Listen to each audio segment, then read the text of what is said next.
It's 1:30 and time to call the meeting of the Oklahoma City Traffic and Transportation Commission to order. First off, we'll start with the roll call. Commissioner Barnell. Here. Commissioner Littlefield. Here. Commissioner Russell. Here. Commissioner Schuline. Here. Commissioner Miller. Here. Commissioner George. Commissioner Cornett. Here. Okay, thank you all. To begin with, let's start with approval of the minutes of the May 17th, 2021 meeting. Do I hear a motion? Motion to approve from Varnell. Motion to approve from Varnell. Is there a second? Second. Second by Commissioner Russell. And we are waiting. That's all right.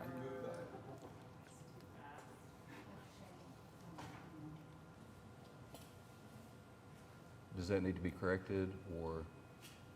No, it does. Now it's both. She's correcting it now. Okay.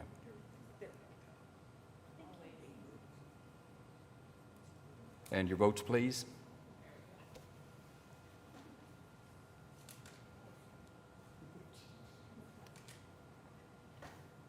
And the motion passed. Next item is the report from Licensed Taxi and Record Service, and there is no report this month.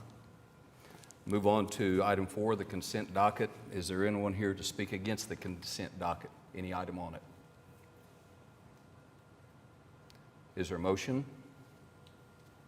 Motion to approve. Motion approved by Commissioner Schuline. Is there a second? I'll second. Second by Commissioner Cornett.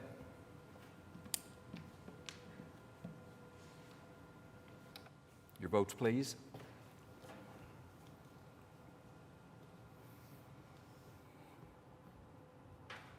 And the motion has passed, so the consent docket has been approved. Let's move on to item 5A.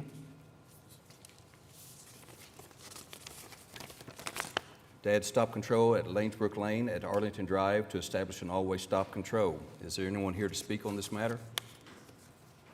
Please step forward, give your name, your address, and you have 5 minutes to speak.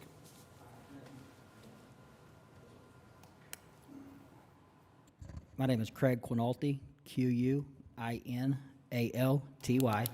reside at 5900 Sulgrave, Sulgrave Manor, 73132.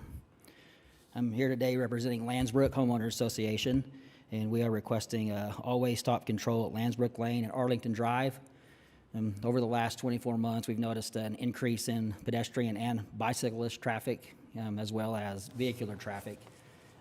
We have 1.1 miles Landsbrook Lane is from Britton Road to MacArthur, and we have several side streets that stay within our neighborhood. Arlington Drive goes to another neighborhood, so we're also having that neighborhood's traffic cut through, as well as Wiley Post Elementary school bus traffic. So we're requesting stop signs on Landsbrook Lane to create a 3-way stop at that location. Okay. Thank you. The report from the city. All right, you've got our comments before you. On page 2 of your report, you'll notice that under our analysis that all-way stop had an intersection with 3 approaches. By the city's policy, takes a traffic entering volume of 1,875 vehicles per day. This particular intersection has 1,577. The minor street volume is supposed to be within 60% of the major street volume. In this particular case, it is not. So with respect to the city's general criteria for considering all-way stop at a 3-way intersection, it's not met for this particular location. The MUTCD requirements for considering all-way stop aren't met either. Just based on these existing policies, staff doesn't have cause to recommend the use of all-way stop control at this location for traffic control purposes. However, action on the item is going to be at the discretion of the commission. And I'm happy to answer any other questions you might have. Okay, thank you. Is there a motion for item 5A? I'd like to speak on that a little first before I make a motion. I first met Craig and his wife at a Landsbrook Association gathering, basically in your park, and that's before he even knew what I was on the traffic commission. And he said, we're working on something with the city. This has been several months ago on getting stop signs. And so my first question always is, and I think of Red every time I hear this, is, why do you want stop signs? Thinking he would tell me because of speeding cars, which that's not what he said. He said we have increased traffic. Our neighborhood is getting younger, so a lot more bicyclists and people walking around the traffic or around the neighborhood. And I asked him about speeding cars, and he actually said speeding is really not that big of an issue. It's getting out of these side streets. And then I started looking through the traffic study today, or yesterday, or last week, and it proved that. Speed is right there where it needs to be, right at 25, 26 miles an hour. And so with that, you're definitely going to get my support. And so I move that we approve the A and B, if I can join those two, if that's possible. Can we join A and B? Or do we need to do them separately? Just do them separate. Okay. I move to approve 5A as written. Okay, is there a second? Second. Second by Commissioner Schuline. Any discussion? I got one other thing to say. Okay, Commissioner. I'm always trying to be consistent too. Something else I had asked him about, and I forgot to bring it up a minute ago, is have you talked to your other neighbors? And he said, oh yeah, we've already got petitions filled out. And you saw that in your packet that a majority of the people did like this idea. And I'm always big on that, to make sure the neighborhood knows what's going on, knows what the HOA is asking for. And they had done all this legwork before he even knew what I did for the Traffic Commission. So thanks, Craig. Thank you. Any other comments? Yes, Stuart, I think you said that the MUTCD requires that it's within 60% of the major street volume, and the second paragraph of the analysis indicates that it's not 43, it's 43%.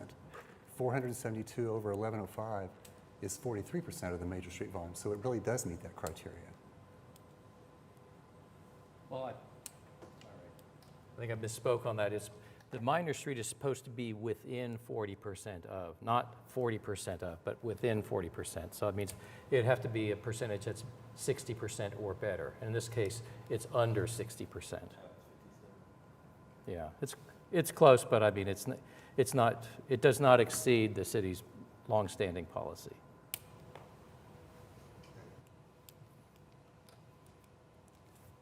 Any other questions, comments?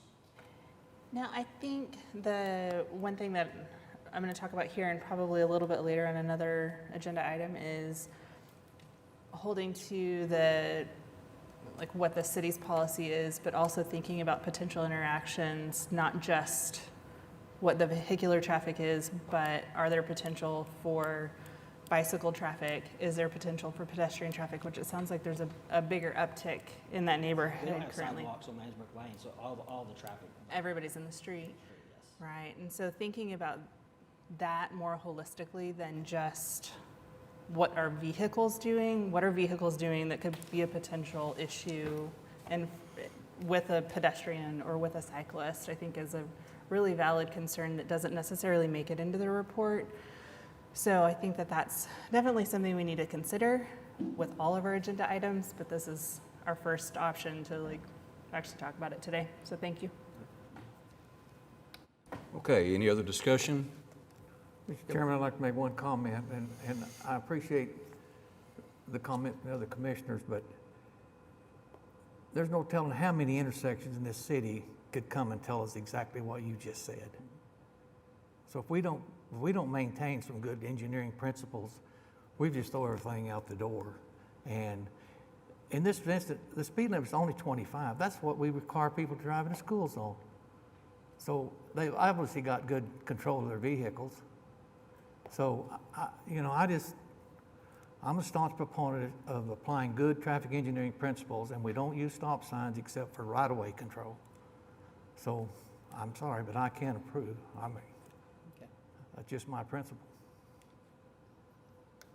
Any other comments? Yes, Mr. Commissioner? I'm a believer that stop signs may help with the cut-through issue, though. And looking at this neighborhood and the way this street is designed, I can see where I will vote to approve anything in a neighborhood that has a negative effect on cut-through traffic. I think it would aggravate people enough to maybe find another route. Thank you. Any other comments? Okay, we have a motion by Commissioner Barnell and a second by Commissioner Schuline to approve. Your votes, please.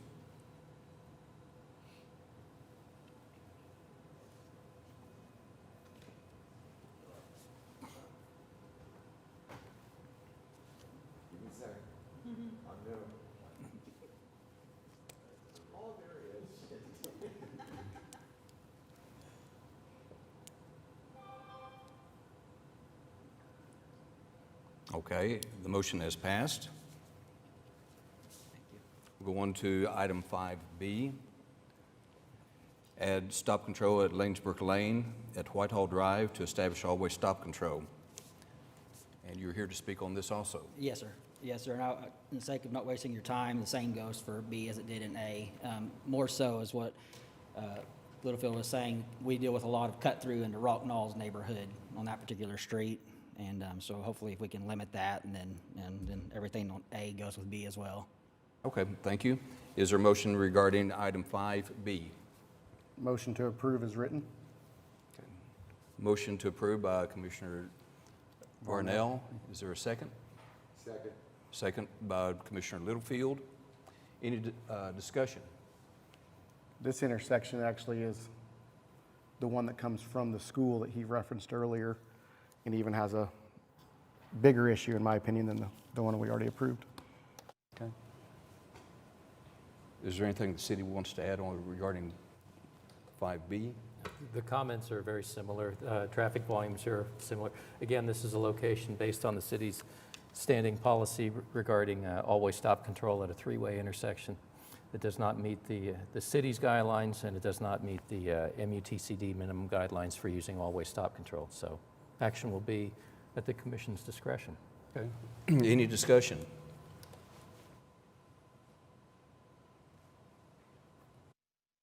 Okay, we have a motion to approve by Commissioner Barnell, a second by Commissioner Littlefield. If we could, let's have our vote.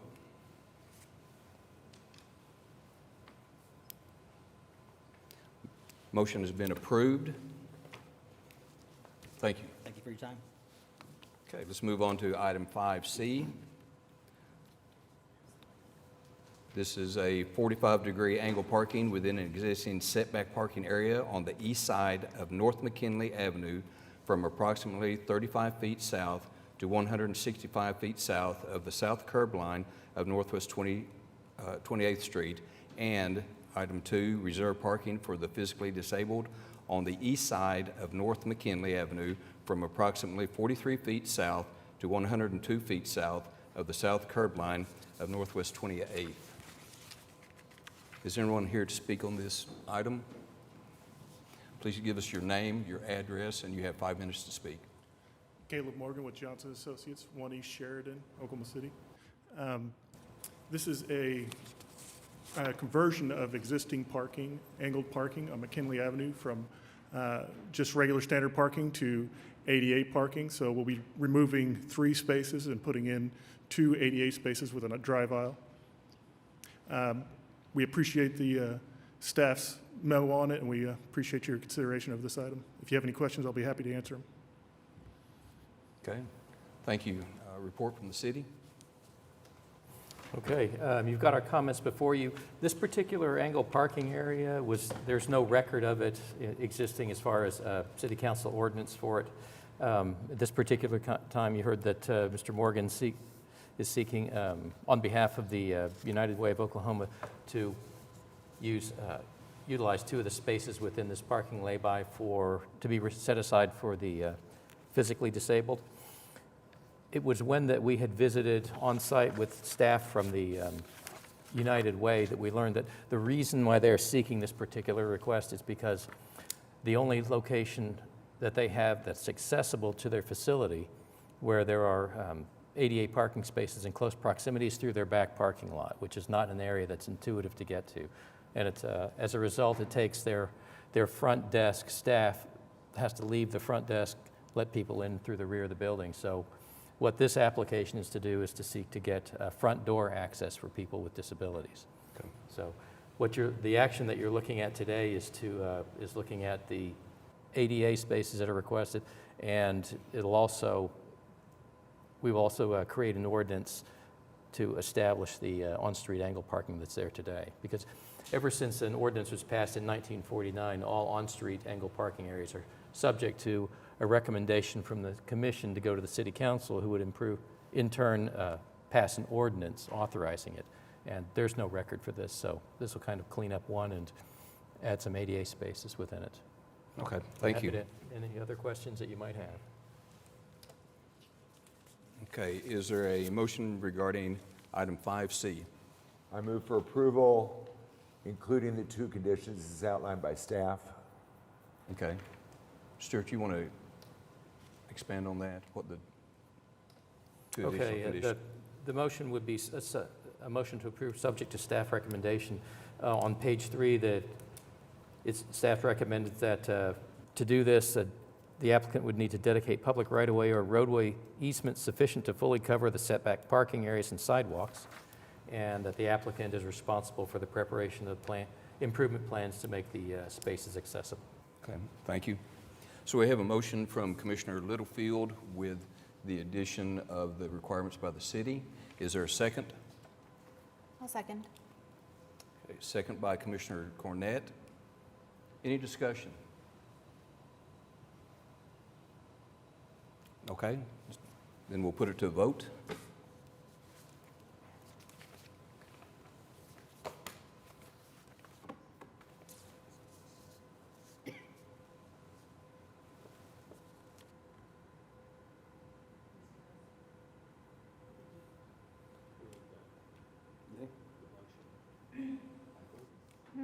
We've all voted.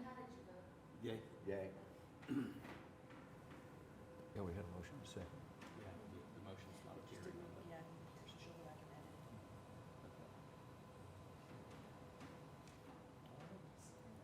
Okay, and it is passed. Excuse me. Moving on to item 5D, traffic signal at the intersection of North May Avenue and Northwest 19th. Is there someone here to speak on the? Please give us your name, your address, and you have 5 minutes to speak. Hi, my name is John Milner. I'm at 3408 Northwest 19th Street. I laughed a little because it's weird being on this side of it today. So what I've got is an application for a traffic signalized intersection there at May and 19th Street. Having a little bit of experience with the Traffic Commission, I went into this with a few of the residents that got together and requested this, that this come before the Traffic Commission, that I had a feeling it would not meet any of the requirements in there. And I kind of, when I met with a few of the residents that were championing for this, told them, do not be surprised if this does not meet any of the requirements. The reason I still wanted to show up and speak on this, though, is at least to have the dialogue and to go on record and let you guys discuss it. I've been on 19th Street for almost 9 years now, and I can comfortably say that the bicycle traffic has steadily increased on 19th Street. And if you look at several plans that Oklahoma City has for Bike Plan OKC, I'm looking at one right here. I know you guys don't see it, but 19th Street is a designated bike path here in Oklahoma City. And if you talk about something that I know we would talk a lot about in traffic is continuity of bike paths, of streets, not just with stop signs, but in traffic, you've got signalized intersection at basically where this bike path begins, which is at Meridian and 19th Street, and that flows past Portland and 19th Street, which is a signalized intersection. And then it hits 19th and May, which is not a signalized intersection, and then goes on down to Penn and 19th Street, which, guess what? It's a signalized intersection. So May and 19th kind of breaks that chain that we have there. And if you do look at the neighborhoods that this services, going from Musgrave, Pennington, I won't name them all, but I can, and the thousands of homes along the way, that is a safe route that can get you from basically Meridian and 19th Street all the way down to the Plaza District, which, you know, when I think about bicycle traffic, it's not necessarily someone cycling from one place, someone's home to the other home. They're going usually from their home for recreational purposes or for commercial purposes. And I know a big thing in the Plaza District is parking. And I think you do have to understand, how do you get people into these districts where parking is an issue and get them there safely when we encourage them to take alternate means of transportation. We have to have the infrastructure that can handle that. The other thing I want to point out too, and then I'm done, is 19th Street also has another feature which just passed my house to the west. The Will Rogers Trail passes over 19th Street as well. And when that got installed and kind of built, which has been wonderful, the bike traffic all of a sudden changed from simply going eastbound to now it's going westbound as well. And I can sit on my porch and see the Will Rogers Trail. I use it myself. There is a lot of traffic now bicycling that is taking 19th Street, and they're using as the hub to get onto that trail, because that's great infrastructure. So we have the infrastructure there. It's just with 19th Street there. And if you look at all the streets, each block has a street, the way these neighborhoods are laid out in grid, during peak hours of the day, early in the morning and late in the day into the evening, with all the blocks there, people turning right and turning left, not necessarily at an intersection, you don't get a lot of breaks in traffic. So it's not just residents saying, well, I need a place where I can make a left, or there's a bigger picture here, and we're promoting bicycling, and I do think maybe if it doesn't get approved today, I think the discussion needs to happen. I will bring it back at a later date. Maybe we get more cyclists involved in it. Maybe we talk to the Bike OKC group with the bike plan and see if they can come back. So that's all I had, but I'm happy to answer any questions. Thank you. Thank you. The report from the city. All right, well, you've got our comments before you.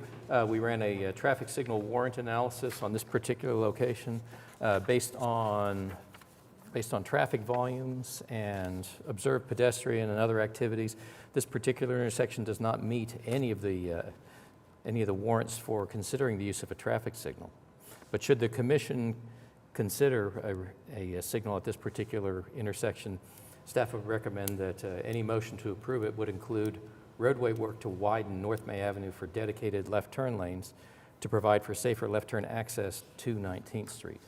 You've noticed our comments in there that all the way down to from Southwest 36th Street up to Northwest 63rd Street, every signalized intersection on May Avenue does have turn lanes for left turns from May Avenue to the side streets. So we would not recommend adding anything at this location without making that consistent traffic control change.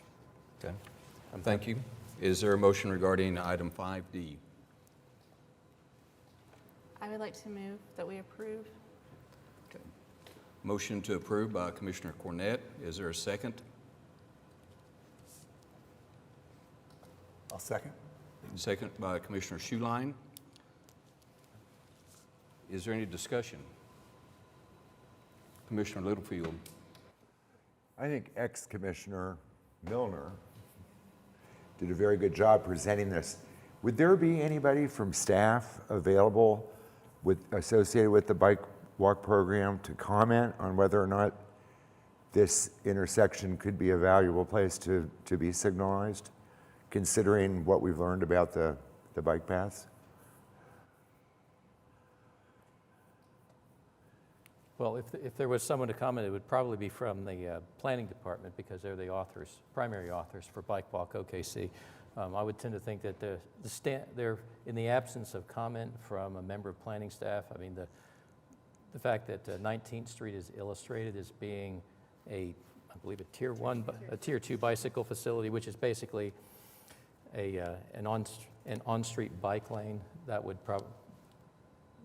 I imagine would be the justifications for, or some measure of support for the request that you're considering today. Thank you.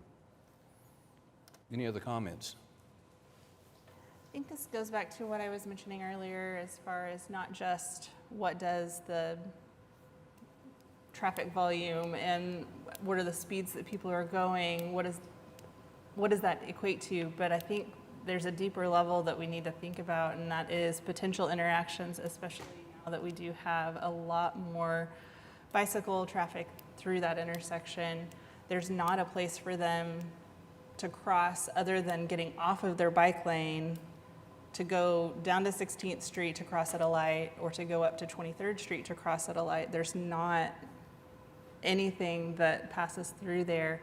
I've had people reach out to me this last weekend to show their support for this as well. So John, you're not the only one who's who's bringing this here. I have had several people reach out to me this last weekend to let me know that they support this, and it is because they use that with their families. They use that to get to the Will Rogers Trail, and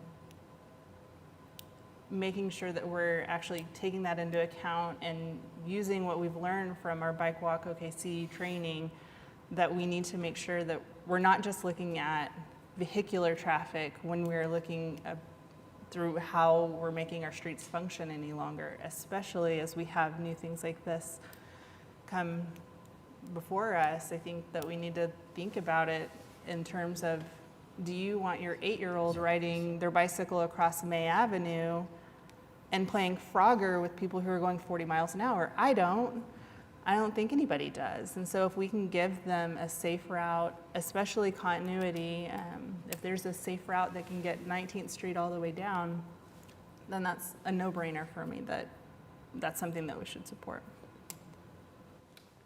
Any other comments? I have a comment for the city staff. Has anyone ever turned in a road user analysis on some of these improvements that we approve? I mean, from the road user, that the actual cost that to the road user, like May Avenue road user, for putting an extra signal in. That's never been a part of what what this commission's ever considered, or that we've ever received in the past. And that's because they're not the ones that's wanting something. They're expecting us to look out for them, the road user, when we consider these things. So we have to give some weight to that. Is what these improvements cost. And if they don't meet the normal traffic engineering warrants, then somebody has to pay for those. And it's usually going to be the road user that's going to pay. When we put in an unwarranted stop sign, everybody has to stop. There's time, there's fuel consumption. That costs the road user. That costs somebody driving a vehicle. And when you got volumes that's this great on one facility versus what's so little on the other facility, when you interrupt that, I mean, it's a cost you can't just go out and capture and put in your bank account, but it's there. It is there. People have to pay that cost for unwarranted traffic control devices. I do have a quick question, and that, John, do you pay taxes? Do you pay taxes? As a cyclist, do you pay taxes? Yes, sure. To use your road. I think the taxes are spread across everybody. They're not just for people who drive their cars. They're paid by people who choose to walk to work. There are people who pay who choose to bicycle to work. They're spread throughout the entire community, and that's how our tax structure works. It doesn't just mean vehicular traffic is that they own the road. That's not how that works. Ma'am, it's not taxes. It's the road user that what he could have done if it wasn't there. Travel-wise, a road user for a facility, it's calculated on each facility, whatever's been placed on that facility. That's how you calculate road user cost. It's not anything to do with taxes.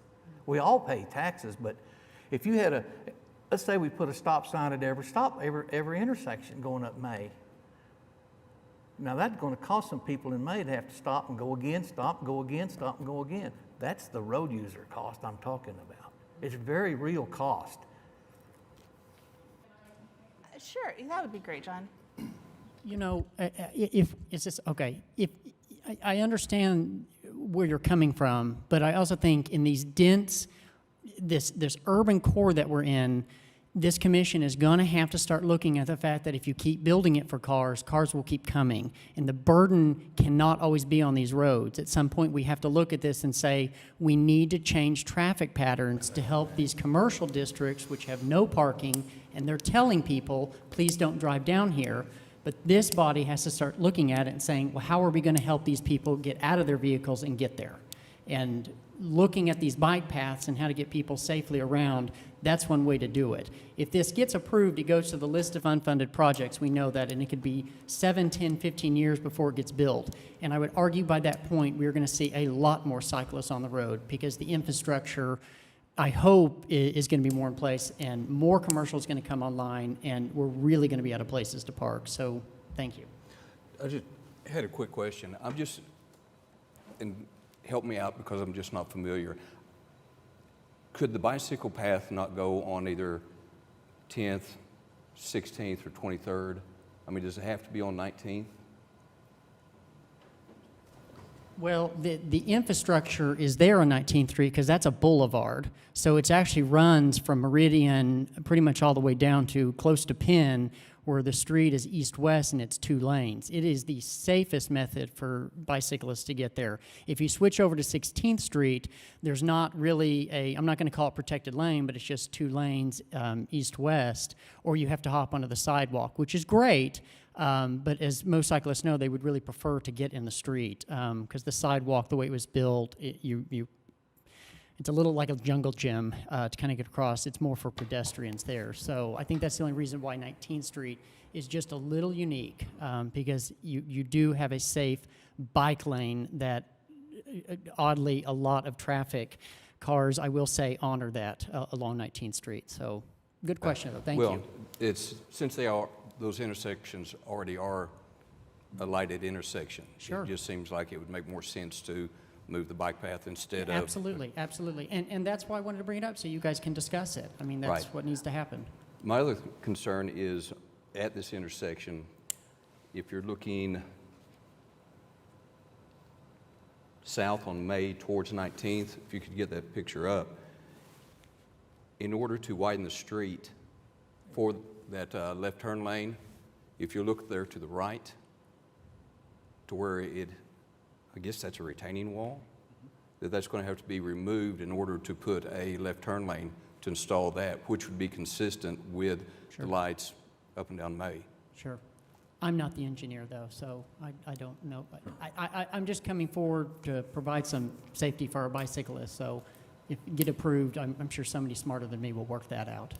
So, but worth talking about, and that's just why I wanted to come down here and speak, and I appreciate all the conversation about it. So I really do. Thank you. What would be the possibility? We've approved over off 10th Street a signalized crosswalk, which would only affect the cross traffic in the presence of a cyclist. Would that be something that might be a viable alternative to a 4-way light? Or what would be the issues with that? Just a thought. Well, the signal I think you're talking about on 10th Street was considered a mid-block signal, so there are no other conflicting movements. It's either the vehicles are stopped on the main road to allow basically a pedestrian or cycle crossing. At this particular location, it's a standard intersection, so you'd need to include phases to get cross-street traffic on 19th Street across. Any other comments? Yes, Commissioner. I've got 2 comments, and I very much appreciate where Red is going, what he's trying to explain to us. I think that there's another way of looking at that.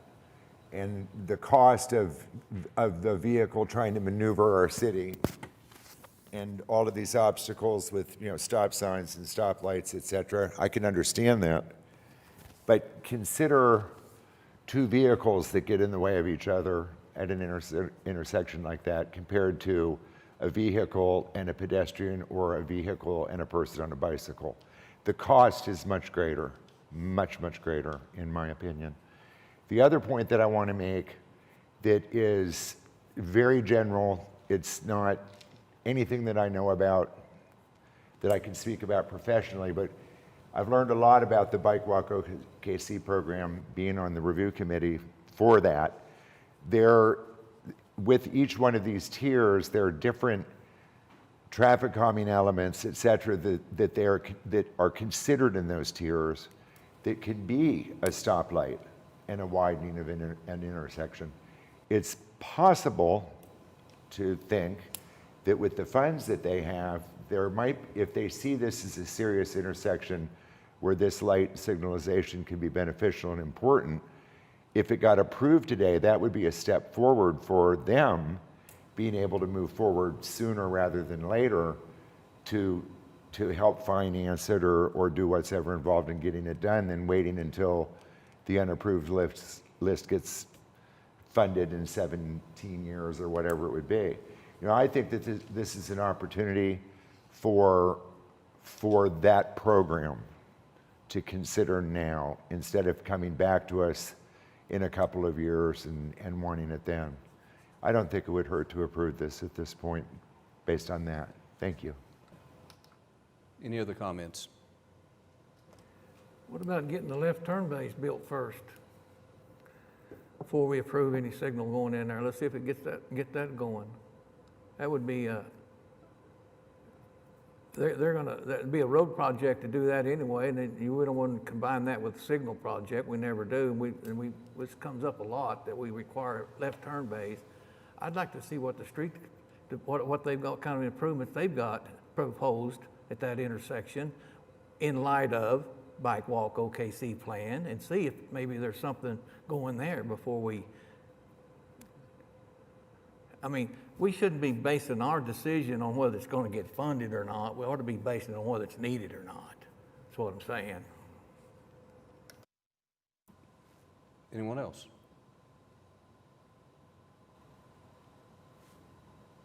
Okay, we have a motion to approve by Commissioner Cornett, a second by Commissioner Schuline. Let's have our votes.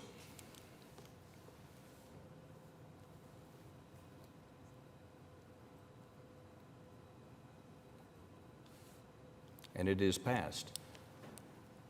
It's already been mentioned that this would go to, Thank you. Appreciate it. this would go to unfunded projects. And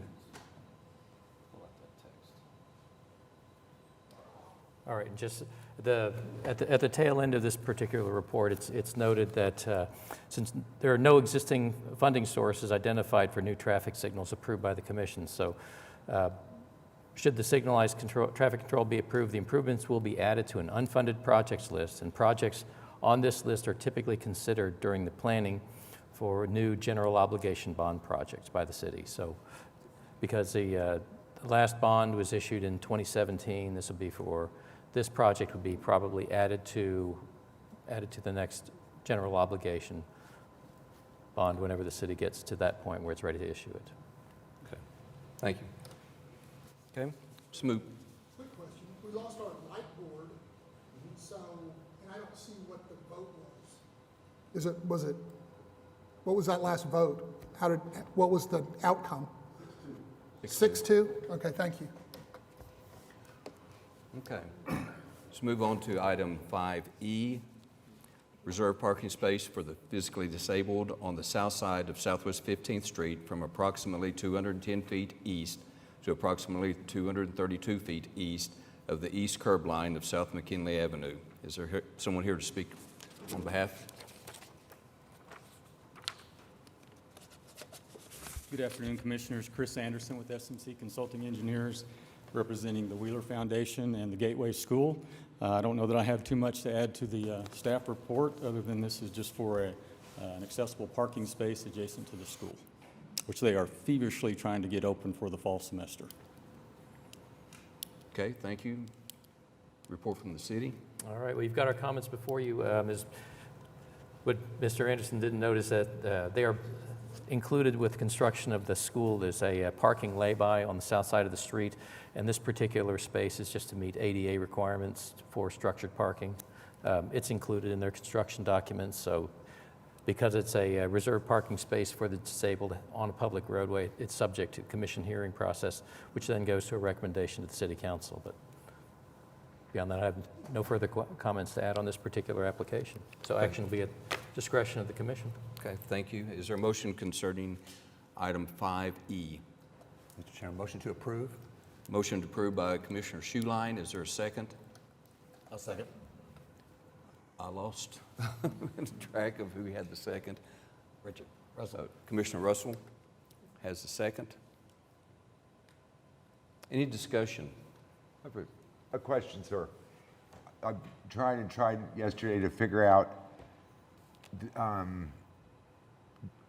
what was the decision to place it there? I can't tell from this plan which end or which side of the building has an entrance that would be beneficial. The main entrance is actually on the east side, and there is an accessible space over there in the private parking lot. But in this parallel parking here, this puts one more space. There's a couple of entrances there at the, get my direction straight, the northwest corner of the building, and that places it close to that entrance. So it is close to that entrance. Okay, thank you very much. Yes. Any other questions or comments? We have a motion to approve by Commissioner Schuline, a second by Commissioner Russell. Could we have your votes, please?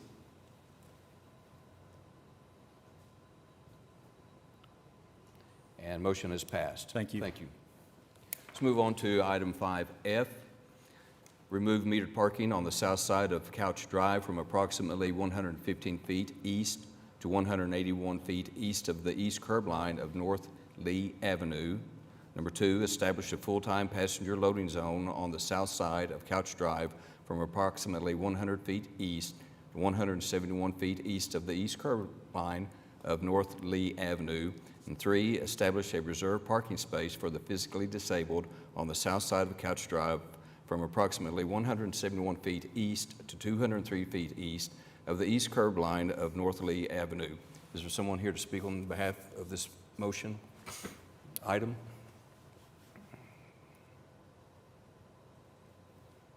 Hi, I'm Max Morris with Frankfurt Short Brugia, and we're working with the city on a renovation project to the Civic Center, specifically the Freed Little Theater within the facility. And as part of that, they wanted to do a new box office expansion on the north side.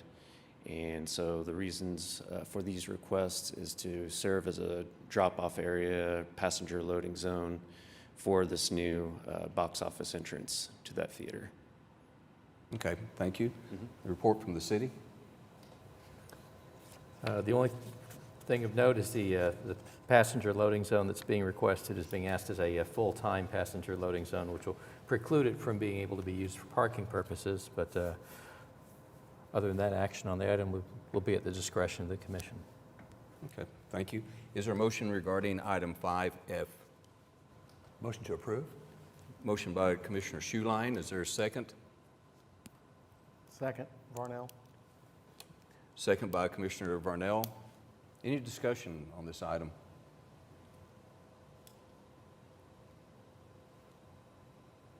Okay, if there's no discussion, let's take it to a vote.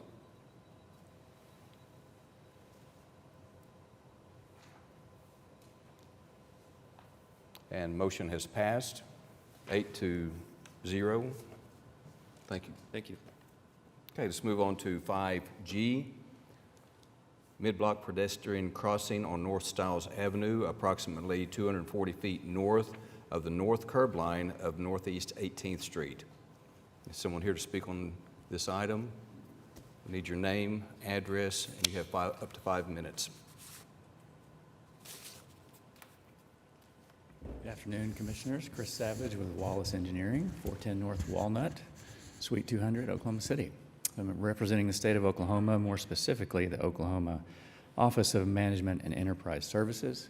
We're proposing the Midblock crossing to support increased traffic between the Denver-Davison building, which is a state office building on the west side of Stiles, and the Jim Thorpe parking lot, also owned by the state, on the east side of Stiles. There's an existing marked crosswalk about a little over a block, or half a block, south of us at 18th and Stiles. The next block crossing is about a block and a half north of us, just about where 20th Street should be. But so people from Jim Thorpe parking lot have to go to either location to cross Stiles. So with that, the state is desiring to put in a safer crossing for the users of both facilities. With that, I'd be happy to answer any questions. Okay, thank you. Report from the city. All right, you've got our mid-block crossing comments before you. What is typical on mid-block crossings in the vicinity where on-street parking is allowed, the manual and uniform traffic control devices, bless you, with respect to signalized type mid-block crossings talks about prohibiting parking within 100 feet on the approach side to something like this for pedestrian safety and visibility. In this particular case, we're recommending that if the commission approves this particular application, it will result in the 4 spaces on the east side of the road leading into this approach being marked as no parking anytime. And I believe the applicant's got that illustrated on their site plan, so action on the item will be at the discretion of the commission. All right. Is there a motion regarding item 5G? Mr. Chairman, I move the application be approved. Motion to approve by Commissioner Schuline. Is there a second?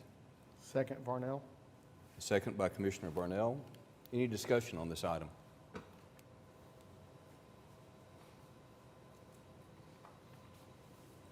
Okay, then we'll go to a vote.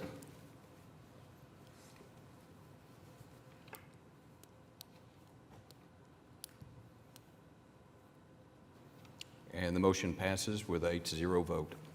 Good. Thanks so much. Have a good afternoon.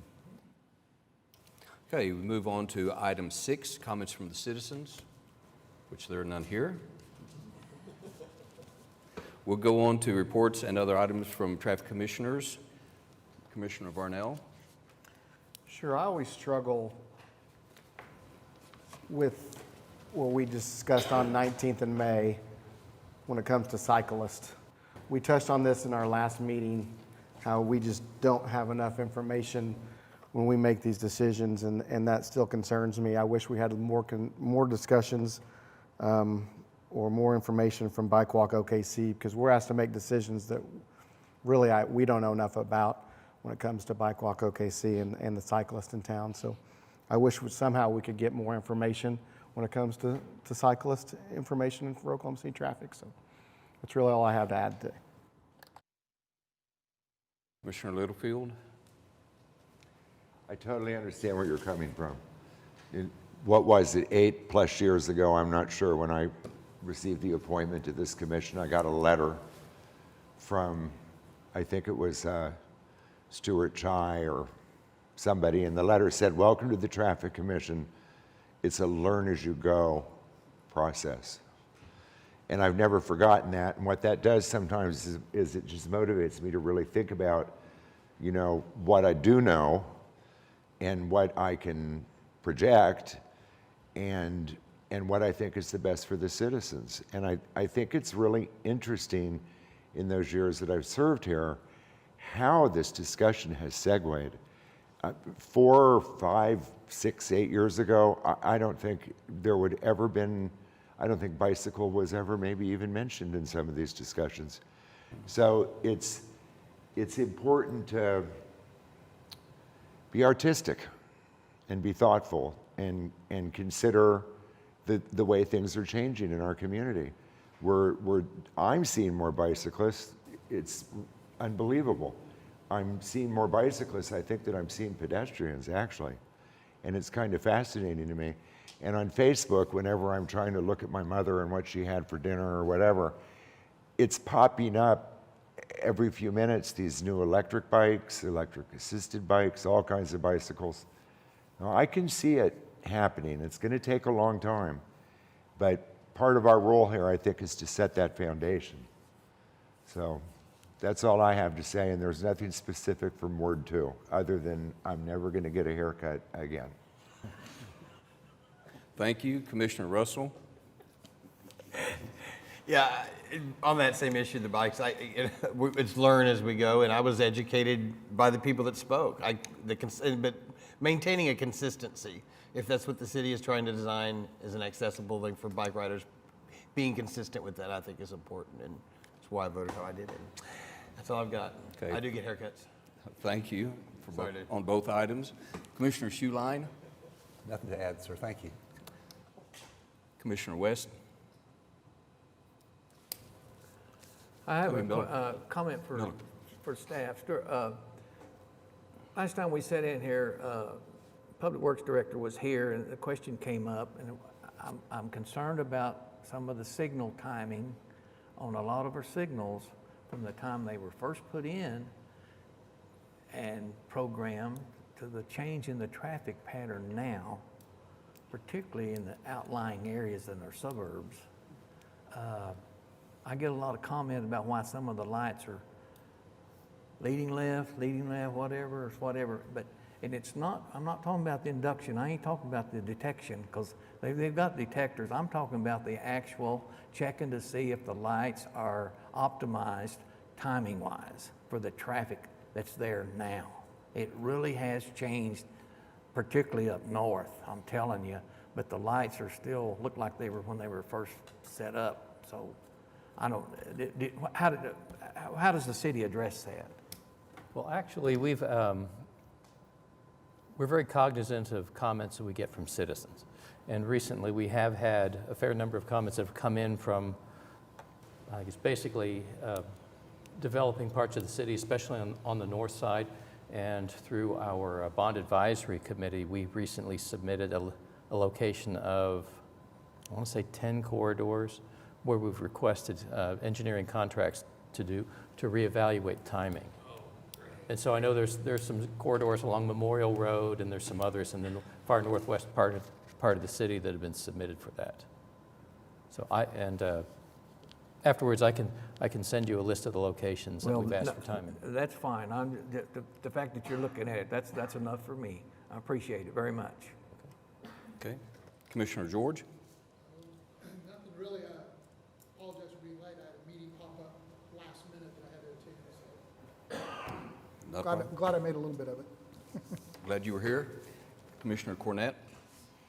I just wanted to echo, I'm learning as we go as well, but I think one of the reasons that I was put on this commission is because I do have a really strong background in pedestrian and cycling advocacy. And so if my passion shows, I'm sorry. But that's just, I tend to look at things from that perspective rather than vehicular, and I know that I'm kind of the smaller dog in that fight, and so I tend to get a little bit, I don't know, maybe my bark is a little bit too loud, so I'll try to be better.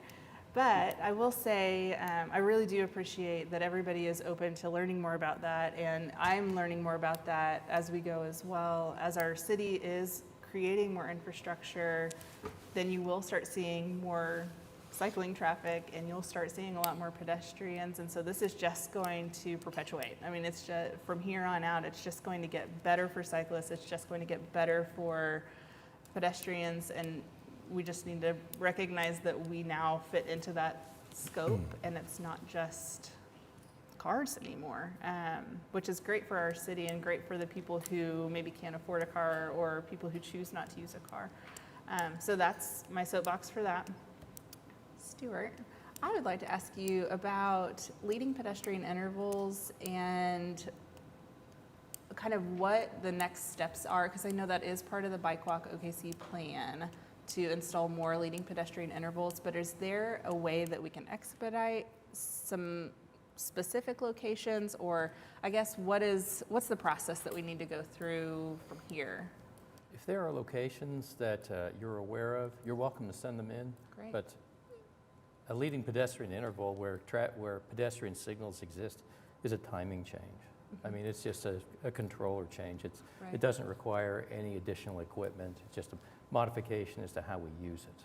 Great. But I mean, if there are locations that you're aware of where there's interest in doing something like that, yeah, by all means. Wonderful, because I know the one at Walker and 23rd has been working successfully, and the neighborhood really appreciates that is in place, and so I would love to get some more on your radar.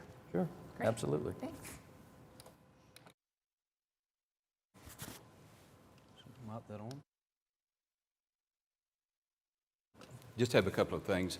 First off, since we are the Oklahoma City Traffic and Transportation Commission, I feel like that we should be more involved on the front end of the bicycle lanes and the pedestrians. It would make our job so much easier if we were part of that planning process instead of trying to catch up.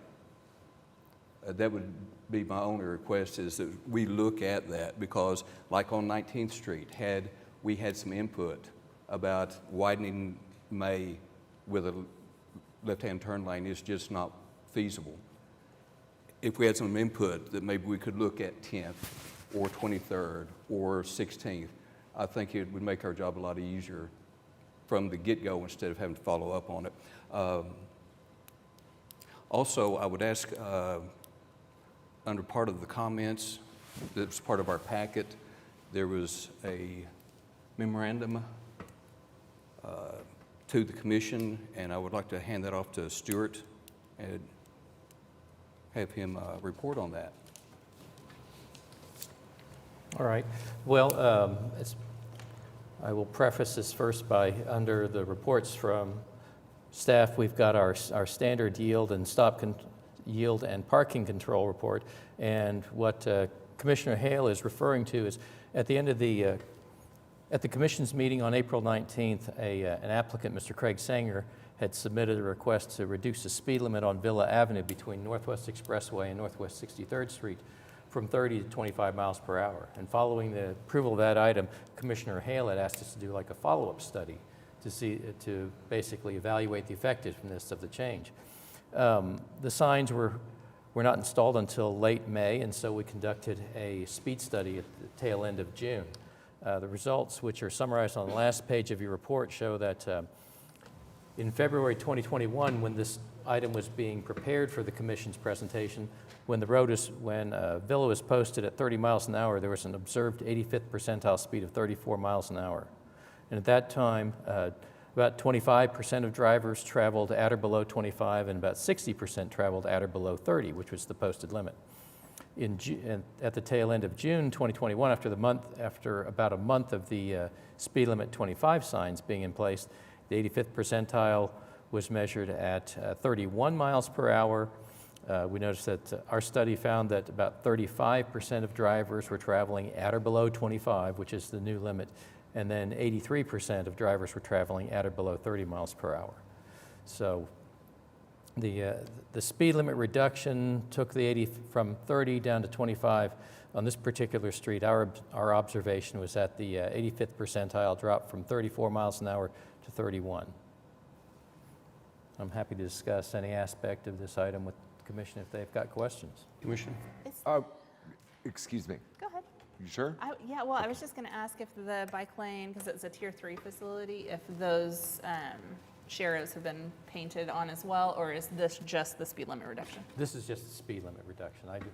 I've not been out there to see whether or not any sharrow work has been done. I don't suspect it has.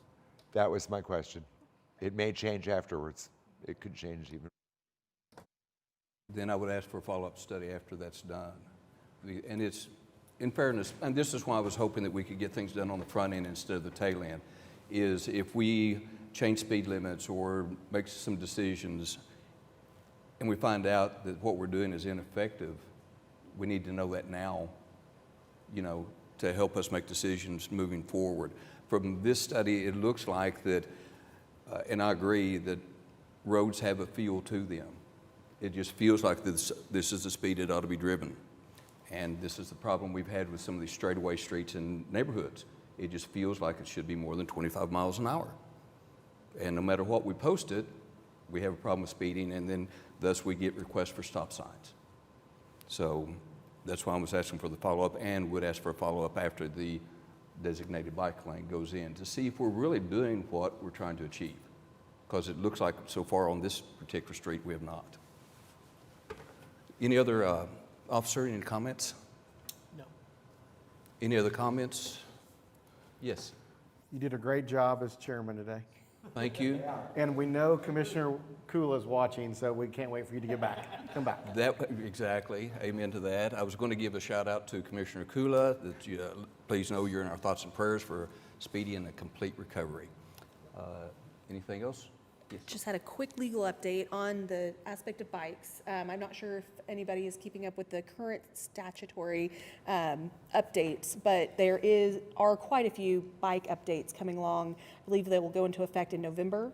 One of which, I won't go into all of them, but just one of which actually goes to something we worked on today, which is at stoplights, bikes using those as yield locations, and being able to travel at after inspecting the intersection for safety purposes. And then another aspect of safety being restricting the use of the horn of drivers around bicyclists, so that you're only using your horn near a bicyclist if it's a danger, safety issue, imminent harm is about to occur, an emergency. So there's just a couple of things that are coming along the way, but I thought might be interesting since that is part of what we were discussing and actually applicable to one or two of the items today. Okay, anything else? If not, our meeting is adjourned.